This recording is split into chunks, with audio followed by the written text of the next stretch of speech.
Hey y'all, it's Haley. So it's my first vlog and I just want to say thanks to everyone who gave me ideas and suggestions. I've decided that I want my first vlog to be about a memorable duck hunting experience. With that being said, I had the hardest time choosing because we have so many great and not so great memories, right Maggie? But this one takes place whenever I was 7 and I was hunting with my dad. It was the year that I upgraded from my single shot crack barrel 410 that my dad and big cousin both hunted with to a 20 gauge Mossberg pump.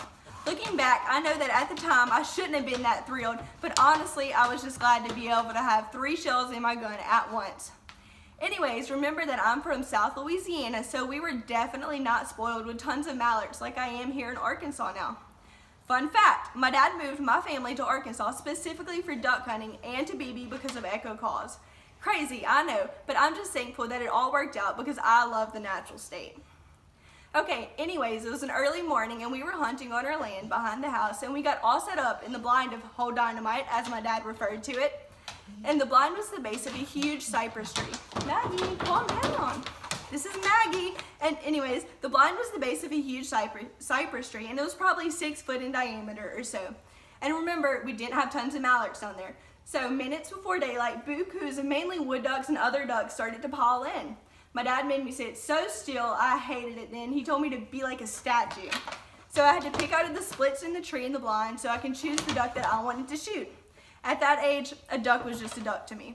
So as the clock ticked on for what seemed like forever and finally struck shooting time, I slowly cracked my gun up and had to stand on the bench to even see over the blind. Maggie, calm down. She's crazy. So I remember my dad saying, be like a statue, don't move a muscle, don't move anything. And he helped me onto the bench. Finally, I got to where I could see again and I spotted the duck I picked out through the crack. My dad saw the focus and anticipation in my eyes and I heard him say, shoot, shoot.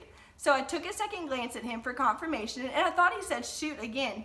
So I concentrated on the bird I chose again. I put the bead on his head and I slowly squeezed the trigger. The sky became black, filled with ducks swarming and scooting out of the hole. But one duck remained. I was so proud. It was my very first duck with my new gun, my 20 gauge Mossberg pump. My dad started yelling and screaming, Haley, what were you thinking? I told you to wait. I looked at him with big eyes and I was so confused. I was like, what? You told me to shoot. Maggie, calm down. By that time, our dog, Buddy, not Maggie, he was a 120-pound black lab that I used to ride like a horse whenever I was little. Anyways, he was back with my bird. It was a hoodie. I shot the only hooded merganser out of countless other birds. Looking back, I could have at least picked a wood duck. Needless to say, to this day, I still swear that he told me to shoot. And he claims, he said, don't shoot, don't shoot. The only difference is now we laugh about it, but back then there was definitely no laughing about it. Honestly, most dads would have just been proud that their little girl even killed a duck, but not mine. Even back then, he treated me just like any hunter.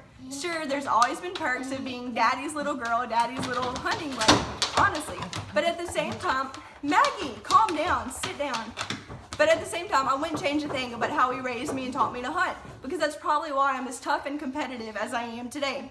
I can hold my own, needless to say. Experiences like these have always shaped me into the hunter and person I am today. So thanks for watching my very first vlog, and my goal is to release one a week, y'all. So you know the drill, I'm always open to ideas and new suggestions. So subscribe and watch me on my journey of vlogging, I guess. Thanks, y'all.